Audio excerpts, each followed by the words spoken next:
கதைய கேட்டோனே விஜய் சார் முதல்ல கேட்டது, "அண்ணா ரொம்ப ஹெவியா இருக்குண்ணா இது. இது ஒரு ரஜினி சார் பண்ற கதை மாரி இருக்கேண்ணான்னாரு." எனக்கு ஜெர்க்கு. எழுதுனதே அவருக்கு தான். சொல்ல முடியாதுல்லடா.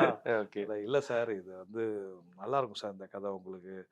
ஆக்ஷன் கதை அப்படின்னு. ஓகேண்ணா. பட் ஆனா நான் லவ் சப்ஜெக்ட்டா, லவ் சப்போர்ட் பண்றது, லவ் அந்த மாரி பண்ணிட்டு இருக்கேன். திடீர்னு இவ்வளோ பெரிய மாஸ் சப்ஜெக்ட், பஞ்ச் டயலாக்ஸு இதெல்லாம் வந்து எப்படின்னா ஒரு மாரி அப்ப மீம்ஸ் கிடையாது. ஆனா அவர் அந்த மைண்ட்ல வச்சு சொன்னாரு. அதாவது கிண்டல் பண்ணிறக்கூடாதுங்கிற மாரி என்ட்ட சொன்னாரு. நான் சொன்னேன், "சார் இந்த படம் நிச்சயமா உங்கள ஆக்ஷன் ஹீரோவா மாட்டும். நான் கான்ஃபிடென்ட்டா சொல்றேன் சார். இதுல வந்து எந்த மாற்று கருத்தும் கிடையாது சார்." அப்படின்னு ஏன் அப்படி சொல்றீங்க? அப்படின்னா. அப்பதான் நான் சொன்னேன். "சார் சங்கர் சலீம் சைமன் ஒரு படம் ரஜினி சார் நடிச்சு நீங்க பார்த்துருக்கீங்களா? குப்பத்து ராஜா, நான் போட்ட சவால்." இப்படி ஒரு லிஸ்ட்டே வச்சிருக்கேன் நான். ஆமா. நான் போட்ட சவால், குப்பத்து ராஜா, தாய் மீது சத்தியம் இப்படிலாம் இருக்கும். இந்த மாரி படங்கள் எல்லாம் ரஜினி சார் பண்ண ஆக்ஷன் படங்கள் சார். எல்லாமே பெரிய மாஸ் ஹிட்லாம் கிடையாது. ஆவரேஜா படங்கள் ஹிட் ஆகிட்டே இருக்கும் சார். அதுக்கப்புறமா தான் அவருக்கு முரட்டுக்காலை வந்து அவர பெரிய சூப்பர் ஸ்டார் அந்தஸ்து குடுத்தது.